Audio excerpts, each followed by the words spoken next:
په سرو زرو میلیارډي پانګونه افغانستان د اقتصادي ودې په لور.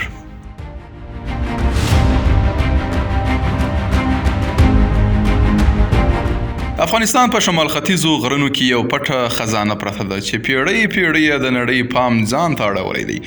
سره زر خو نن دا یوازې د خاورې په زړه کې یو خوب نه دی، بلکې په یو حقیقت بدل شوی چې د افغانستان اقتصادي نقشه د تل لپاره بدلولی شي. که تاسو تازه د اوروج څېړنیزې او خپرندوی اداري کانال سره یو ځای سوي یاست، همدا اوس سبسکرایب وکړئ، د زنګ ټنۍ کېکاږئ او دا ویډیو له خپلو ملګرو سره شریکه کړئ ترڅو د افغانستان د اقتصادي تحول غږ هر ځای ورسوو.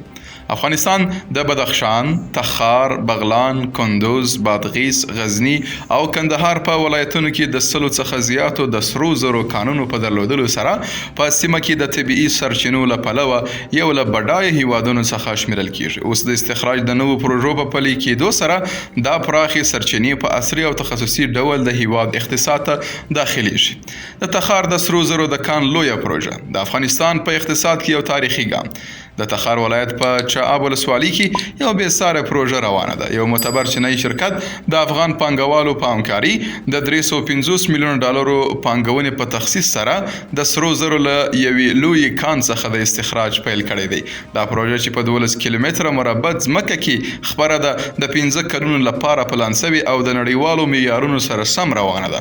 د کارپوهانو د اټکل له مخې د دې کان زیرمې د 12 څخه تر 24 ټنو سرو زرو پورې اټکل کیږي. د استخراج عملیات په پخوانیو ابتدایي میتودونو نه بلکې په عصري ټکنالوژیو، درنو ماشین آلاتو او متخصصو تخنیکي ټیمونو سره ترسره کیږي. کیندونکي بیلونه، د خاورې د لیږدونکي لاریان، لابراتواري تجهیزات او ډیجیټل مدیریت سیستمونه یوازې د هغو وسایلو یو برخه ده چې په دې پروژې کې کارول شوي دي. که تر دې ځایه مو ویډیو کتلې وي، مهرباني وکړئ د اوروج څېړنیز او خپرندوی اداري کانال سبسکرایب کړئ ترڅو تل د اقتصادي نوو خبرونو او ملي تحولاتو څخه خبر پاتې شئ. پرمختللې ټکنالوژي او دقیق څارنه د پروژو د بریالیتوب راز. د دې پروژو یو له مهمو ځانګړتیاو څخه د افغانستان اسلامي امارت د قانونو او پټرولیم وزارت بشپړ او تخصصي څارنه ده.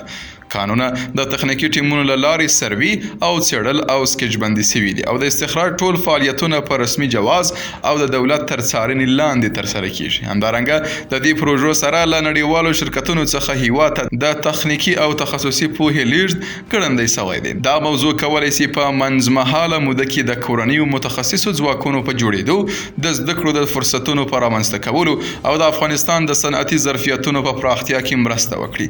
د سرو زرو استخراج له دودیزو میتودونو څخه صنعتي بڼې ته په بدلیدو سره اوس افغانستان چمتو دی چې د سرو زرو نړیوال بازار ته داخل شي. د قانونو وزارت د پلان له مخې تمه کړې چې په نږدې راتلونکي کې به د سرو زرو د پروسس فابریکې په هیواد کې دننه پیل شي ترڅو ملي اقتصاد ته د پام وړ ارزښت اضافه شي. په ورته وخت کې د سرو زرو د قانوني صادراتو لپاره د یو شفاف میکانیزم د رامنځته کولو هڅې هم پیل شوي دي ترڅو د قاچاق مخه ونیول شي او د دې سرچینو رښتینی عاید ملي خزانې ته داخل شي.